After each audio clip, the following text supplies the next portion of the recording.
પ્રધાનમંત્રી મોદી કરી રહ્યા છે મન કી બાત 106મો એપિસોડ આજે તેઓ પ્રસારિત કરી રહ્યા છે સીધા જોઈશું।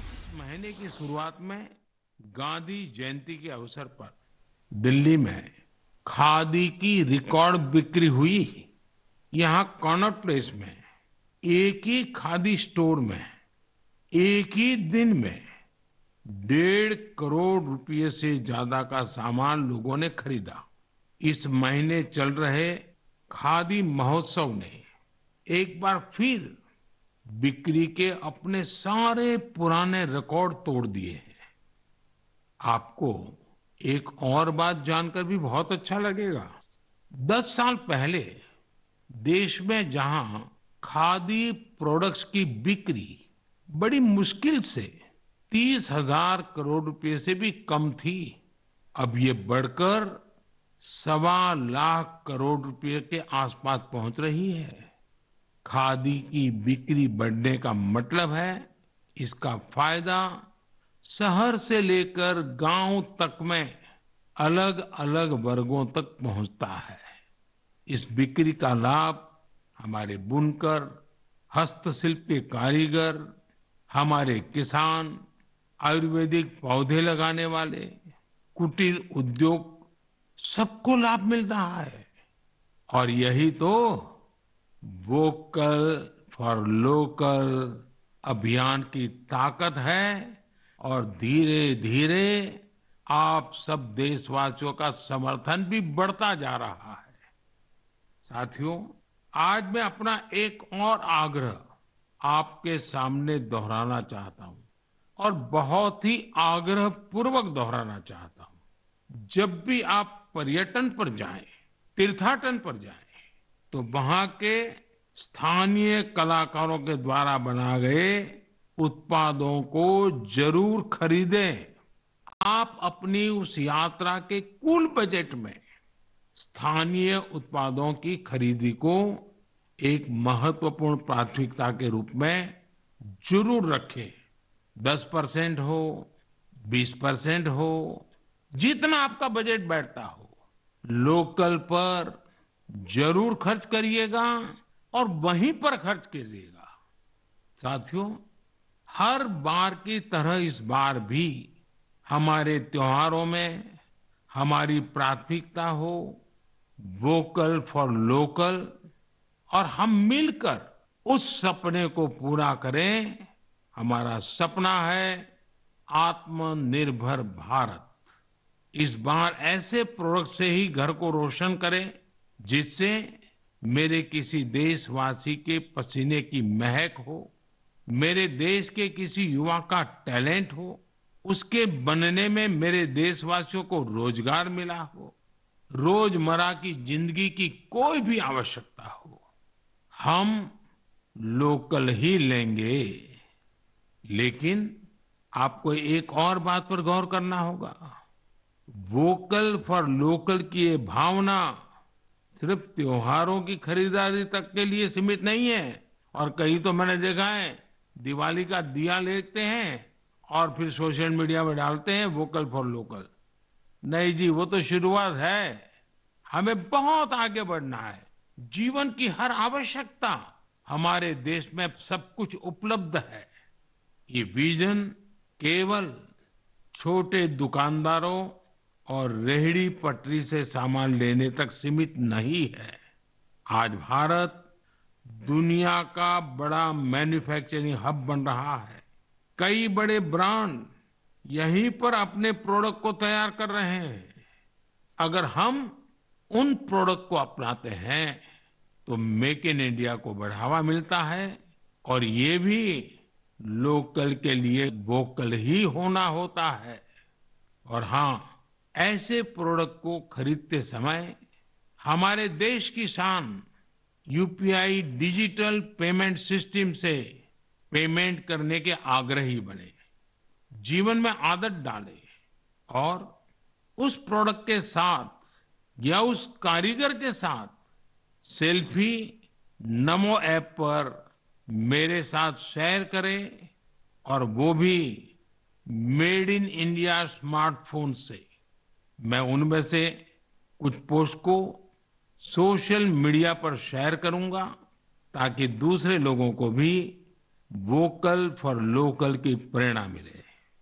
साथियों, जब आप भारत में बने, भारतीयों द्वारा बनाए गए उत्पादों से अपनी दिवाली रोशन करेंगे, अपने परिवार की हर छोटी मोटी आवश्यकता लोकल से पूरी करेंगे, तो दिवाली की जगमगाहट ज्यादा बढ़ेगी ही बढ़ेगी, लेकिन उन कारीगरों की जिंदगी में एक नई दिवाली आएगी, जीवन की एक नई सुबह आएगी, उनका जीवन शानदार बनेगा।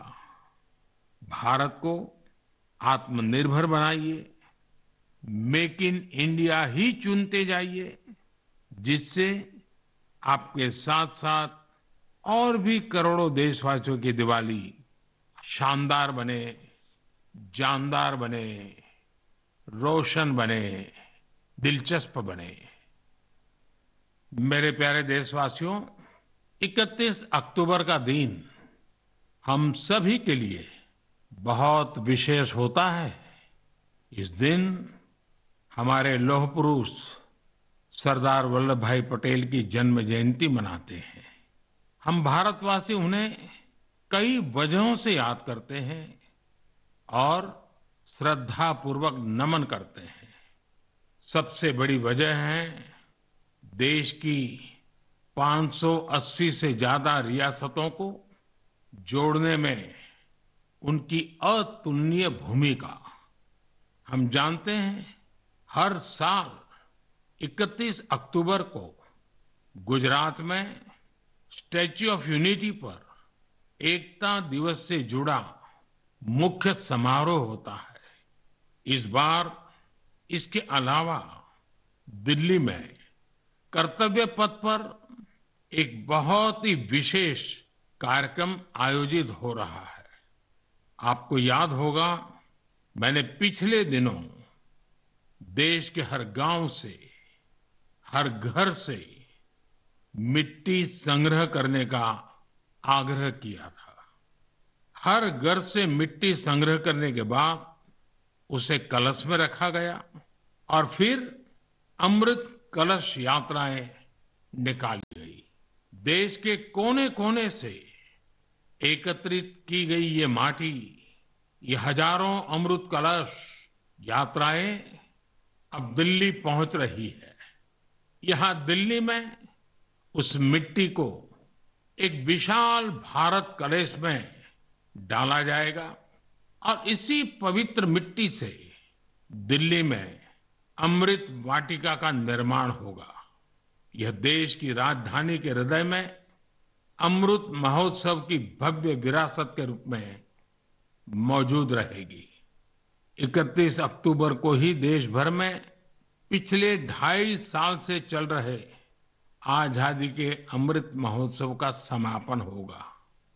आप सभी ने मिलकर इसे दुनिया में सबसे लंबे समय तक चलने वाले महोत्सव में से एक बना दिया। अपने सेनानियों का सम्मान हो या फिर हर घर तिरंगा, आजादी के अमृत महोत्सव में लोगों ने अपने स्थानीय इतिहास को एक नई पहचान दी है। इस दौरान सामुदायिक सेवा की भी अद्भुत मिसाल देखने को मिली है। साथियों, मैं आज आपको एक और खुशखबरी सुना रहा हूं, और विशेष करके मेरे नौजवान बेटे बेटियों को, जिनके दिलों में देश के लिए कुछ करने का जज्बा है, सपने हैं, संकल्प है। ये खुशखबरी देशवासियों के लिए तो है ही है। मेरे नौजवान साथियों, आपके लिए सविशेष है।